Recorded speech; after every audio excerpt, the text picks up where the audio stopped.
This is the Daily Note. I'm James A. Brown. Ever dream about owning your own nudist resort?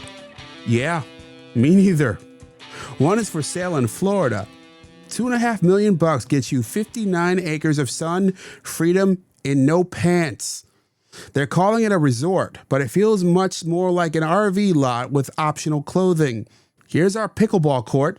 No shoes, no shirts, no problem. And over there, that's our all-natural communal hot tub in every sense of the term.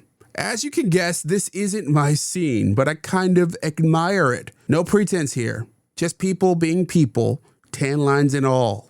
At least the laundry bill would be low. So what do you think? What's the weirdest thing you've seen for sale? Let me know at jamesabrown.net. Or call me. Use 585-371-8865. On that note, I'm James A. Brown, and as always, be well.